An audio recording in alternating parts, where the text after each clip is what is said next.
السلام علیکم ناظرین، آج ارشاد بٹی نے اس فرقہ پرست مولوی کی دھجیاں اڑا دی۔ آئیے اس انٹرسٹنگ ویڈیو کو آخر تک دیکھیے اور کومنٹ سیکشن میں اپنے رائے بتائیے کہ کیا ایران کے اور جو اسرائیل کی لڑائی ہے اس وقت ہمیں فرقہ واریت کھیلنا چاہیے یا نہیں۔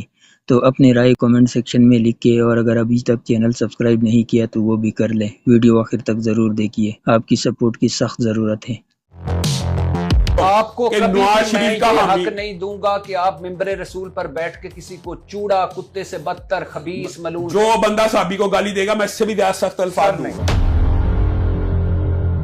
کہ اگر پاکستان غلطی کرے تو اسلام کا عالم یا اسلام کا مسلمان پاکستان کی بھی گورنمنٹ کو چیک کرے گا نا کہ بھائی اللہ رجیم چینج ہو پائے گا۔ اللہ نہ کرے کہ رجیم چینج ہو پائے، بٹ یس میری رائے یہی ہے، میرے لگ ایسے رہا ہے کہ کیونکہ دیکھیں دانت دکھانے کے کچھ ہوتے ہیں ہاتھی کے اور کھانے کے کچھ ہوتے ہیں۔ یہ جو وار ہو رہی ہے نا، دس از ویزیبل اسٹریٹجی۔ چلو بہرحال، اچھا اب واپس اپنے موضوعات پر آنے سے پہلے، پاکستان اور افغانستان میں بھی جنگی جھڑپیں ہو رہی ہیں، اور میں ساحل صاحب سے یہ مجھ سے اختلاف بھی کر رہے تھے، لیکن میں بڑا حیران ہوتا ہوں اکثر کہ افغانستان پر پہلا حملہ کس نے کیا؟ روس نے۔ وہ روس کے ساتھ ہے، سیز فائر ہو چکا ہے۔ دوسرا حملہ امریکہ نے، امریکہ کے ساتھ پینگیں بڑھا رہا ہے۔ نیٹو کے جو ہے، ترکی نیٹو میں شامل تھا اور وہاں بمباری ہوتی تھی افغانستان کی، ترکی کے ساتھ بھی ان کے اچھے تعلقات ہیں۔ قطر میں امریکی ایئر بیس ہیں، وہاں سے بھی جہاز اڑتے تھے، وہاں بھی ان کا دفتر ہے۔ کرزئی اور اشرف غنی ان کے مخالف تھے، وہ بھی ان کے ساتھ ہیں۔ شمالی اتحاد کا سپورٹر بھارت تھا، آج اکٹھے ہیں۔ ہم ان کے سب سے بڑے موسن تھے، ہم نے ان کو مشکل وقت میں پناہ دی۔ پتہ نہیں کیا غلطی ہم سے ہو گئی کہ آج وہ ہمارے خلاف ہو گئے، یعنی اپنے سب سے بڑے موسن کے خلاف۔ تو یہ جو معاملہ چل رہا ہے، اس میں کیا اینڈ ریزلٹ کیا نکلے گا؟ بٹی صاحب، یہ جو آپ نے بات کی ہے، یہ ہر پاکستانی کی، ہر عالم دین کی، ہر مسلمان کی جائز جینون شکایت ہے کہ ایک قوم کے ساتھ اسلام کے نام پہ ہم کھڑے ہوئے۔ جب روس نے حملہ کیا اس کا پورا ساتھ دیا، امریکہ نے حملہ کیا تو آج امریکہ کے آپ اٹھا لیں جتنے بھی ریسرچر ہیں اس بات پہ متفق ہیں، اگر پاکستان افغانستان کا ساتھ نہ دیتا تو امریکہ کو افغانستان میں کبھی شکست نہ ہوتی۔ ان کو ہم نے یہاں پہ پناہ دی، لاکھوں مہاجرین آئے، کھانا دیا ہے، بھائیوں کی طرح رہے۔ ان کے ساتھ جو اب لڑائی ہوئی ہے نا، اس کی ایک بنیادی وجہ وہ یہ ہے کہ افغان طالبان پاکستان کے مدارس میں بھی پڑھتے رہے، پاکستان کے علماء ان کے استاد بھی رہے، بڑے اچھے تعلقات بھی رہے۔ ان میں ایک گروہ پیدا ہوا خارجی فکر کے ساتھ، انہوں نے کہا یہ مرتد فوج ہے۔ اصل میں جو کم علم ہوتا ہے نا ارشاد بٹی صاحب، وہ انسان کو کئی مرتبہ گمراہ کر دیتا ہے۔ جو کم تھوڑا علم، اول سطحی علم آپ سمجھ لیں۔ انہوں نے کہا اگر یہ کفر کی حکومت ہے، طاغوت کی حکومت ہے پاکستانی، تو یہ آرمی ناپاک آرمی ہے، مرتد آرمی ہے۔ انہوں نے اسلحہ اٹھا لیا، انہوں نے پاکستان کے ساتھ جنگ اس بنیاد پہ کی کہ انہوں نے 9/11 کے بعد افغانستان کی اعلانیہ جو ہے وہ حمایت نہیں تھی، حالانکہ پاکستان آپ کو پتا ہے وہ دفاع میں ساتھ ہی رہے۔ انہوں نے پاکستانی آرمی کے خلاف جب گنیں اٹھائی، ان کے رشتہ دار افغانستان میں بھی پائے جاتے ہیں، یا آپ کو پتا پورے بجوڑ کے علاقے میں یہ پوری ایک آبادی ہے جس کو TTP ہم کہتے ہیں، تحریک طالبان پاکستان۔ اب مسئلہ یہ ہے کہ افغانستان کے اندر جب حکومت آئی تو پاکستان کی گورنمنٹ نے علماء کو بھی بلایا کئی مرتبہ اس مسئلے کے حل کے لیے، قضیے کے لیے بڑے علماء بیٹھے، ان سے نیگوشیشن ہوتی رہی کہ یہ یار ہمارے یہاں کے خارجی ہیں، ہمارے ریاست کے خلاف گن اٹھاتے ہیں، ہم ان کے خلاف کوئی کارروائی کرتے ہیں، یہ بھاگ کے افغانستان چلے جاتے ہیں۔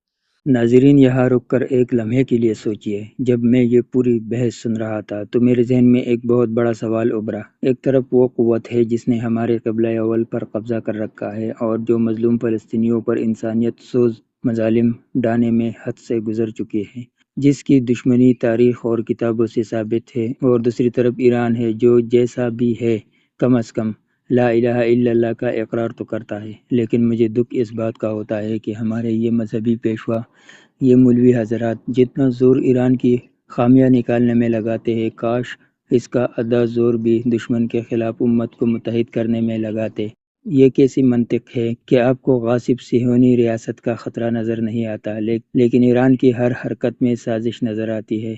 کیا فرقہ واریت کی اینک اتنی موٹی ہو چکی ہے کہ ہمیں اپنے کلمہ گو بھائی سے تو ڈر لگتا ہے، لیکن اس ظالم ریاست سے کوئی مسئلہ نہیں جو پوری مسلم دنیا کو مٹانے کے در پہ ہے؟ میں یہ سوچنا چاہتا ہوں کہ جب ایران ان پر جوابی کارروائی کرتا ہے تو ہمارے یہ علماء خاموش کیوں رہتے ہیں، اور جب وہ ایران پر حملہ کرتے ہیں تو یہ ایران کے خارجی پالیسی کا رونا کیوں رونے لگتے ہیں۔ یہ دوہرا معیار ہی وہ اصل وجہ ہے جس نے آج امت مسلمہ کو دنیا بھر میں تماشا بنا دیا ہے۔ ہم دشمن کے دشمن نہیں رہے، ہم صرف اپنے ہی بھائیوں کے دشمن بن گئے ہیں۔ افغانستان کے وہ جو علماء تھے یا جرنیل کہہ لیں، یا وہ یہ کہتے تھے ہمارے ان کے ساتھ ہماری ایک مطلب کہ نسلی رشتہ داری بھی ہے اور یہ ہمارے سپورٹر بھی رہے ہیں، ان کو ہم ایمیکیبلی کسی طرح حل کریں۔ بہرحال یہ معاملہ اسکلیٹ ہوتا ہوتا یہاں تک آ گیا کہ پاکستان نے یہ مقدمہ قائم کیا یا آپ کو ان کا ساتھ دینا پڑے گا یا آپ کو پاکستان کی ریاست چوز کرنی پڑے گی۔ تو انہوں نے پاکستان کی ریاست کو کھلے دل سے چوز نہیں کیا۔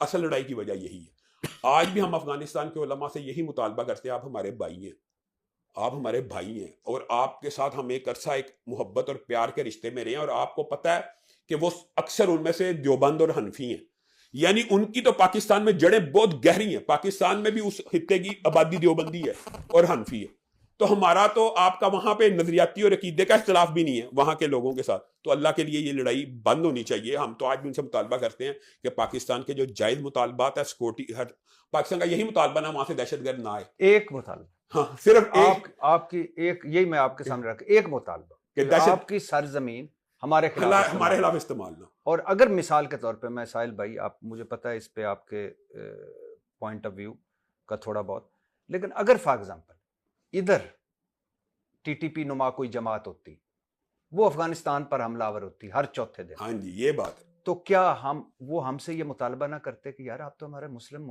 بھائی ہیں، برادر ملک ہیں، پڑوسی ہیں، ان کو روکیں یار۔ اور اگر ہم روکنے کے بجائے ان کی لاجسٹک مدد کرتے، ان کو اسلحہ دیتے، ان کے وظیفے لگائے ہوتے، اور 129 استنبول میں صرف مذاکراتی محفلیں ہوئیں، 129، اس میں وہ ڈینائی کرتے رہے کہ ہم ان کو سپورٹ نہیں کرتے، ہاں، اور نہیں ماننے، تو آپ کیا کہیں گے اس حوالے سے؟ سر میرے نا بہت تفصیلی اور ڈیٹیلڈ انفارمڈ میرے پاس ڈیٹا ہے اباؤٹ افغانستان پاکستان، جی، اس لیے میں آپ کو بتا رہا ہوں کہ اٹس اے کمپلیکس پرابلم، صرف اس لیے کیونکہ آپ نے جو کروڑ روپے کا سوال ابھی کیا نا، وہ اصل میں وہ مسئلہ ہے جس کا جواب سچ بتاؤں اللہ کی قسم ہمیں نہیں پتا کہ ہم نے بنایا تھا یہ سارا کچھ، پورا کا پورا تیاری کی تھی، مدرسوں نے ان کا عقیدہ بنایا، ان کو نہ صرف لیس کیا بلکہ ٹرین کیا ہم نے، روس کے خلاف بھی امریکہ کے خلاف بھی ہم نے کیا، ہمارے سگے بھائی ہیں، وہ کزنز نہیں ہیں، ہمارے گھر کے بچے ہیں۔ صحیح بات۔ آپ نے یہ کروڑ روپے کا سوال کیا، پھر ایسا کیا ہوا؟ اللہ کی قسم مجھے نہیں پتا ایسا کیا ہوا، ہم سب کا یہ سوال ہے ایسا کیا ہوا ہے، ہماری طرف سے غلطی ہوئی ہے، کیا ہوا ہے؟ ٹی ٹی پی کو تو میں ریکگنائز ہی نہیں کرتا نا پہلے دن سے، میں جڑ بنیادی اختلاف ٹی ٹی پی مجھے پتا ہے وہ مسئلہ ناسور ٹی ٹی پی ہی ہے، میں اس کو ریکگنائز کا مطلب یہ ہے کہ میں اتنی وقت نہیں دینا چاہتا ٹی ٹی پی کو کہ ان کو کہو یار یہ کوئی منظم اسلام کی کوئی کوئی ایک اور کوئی ہمارے پاس جماعت آ گئی۔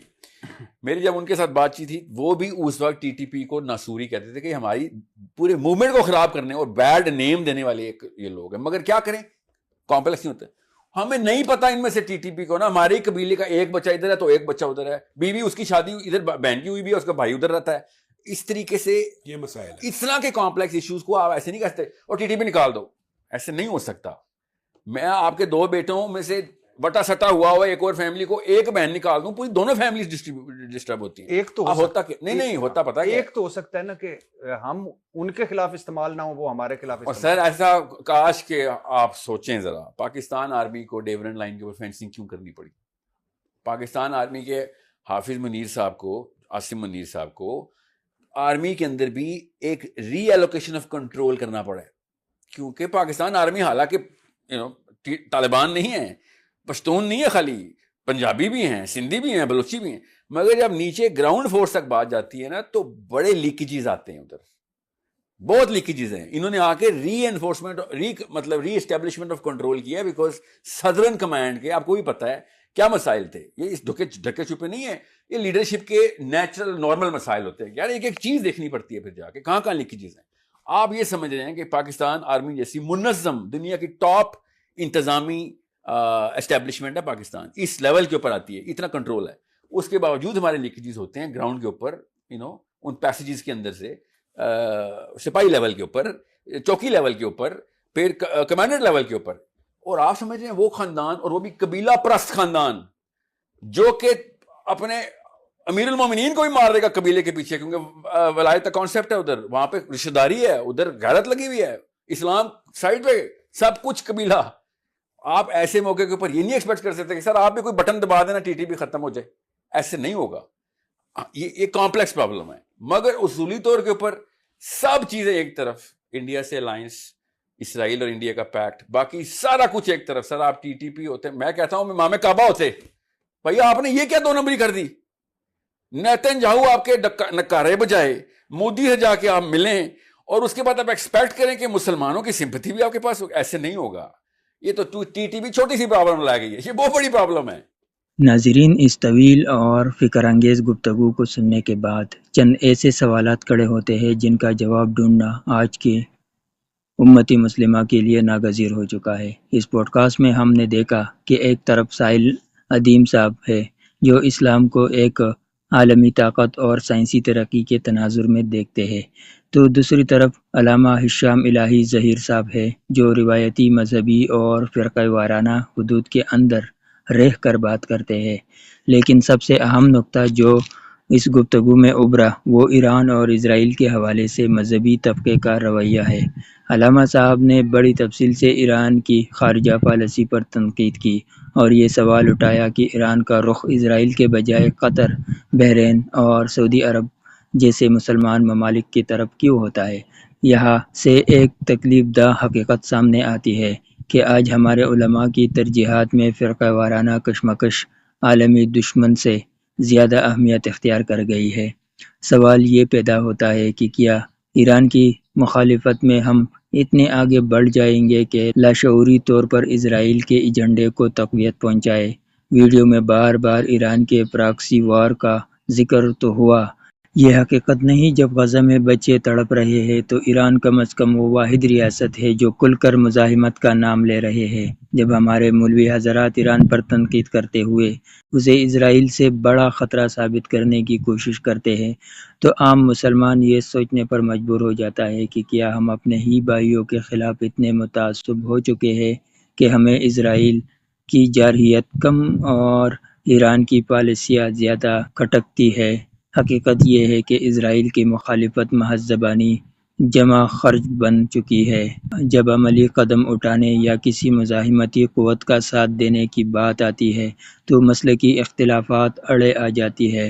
ہمیں یہ سمجھنا ہوگا کہ جب تک ہم مسلکی اینک اتار کر امت کی وسیع تر مفاد میں نہیں سوچیں گے تب تک ہم یوں ہی ٹی وی اسٹوڈیو میں بیٹھ کر ایک دوسرے کو کذاب اور فتنہ کہتے رہیں گے جب دشمن ہمارے صفوں میں گھس کر ہمیں تقسیم کرتا رہے گا. آخر میں ارشاد بٹی صاحب کی یہ بات قابل غور ہے کہ ایک اللہ، ایک رسول اور ایک قرآن پر تو ہم سب کا اتفاق ہے، تو پھر ہم ان 99% مشترکات کو چھوڑ کر 1% اختلافات پر کیوں لڑ رہے ہیں جو دشمن کو ہم پر ہنسنے کا موقع فراہم کرتا ہے.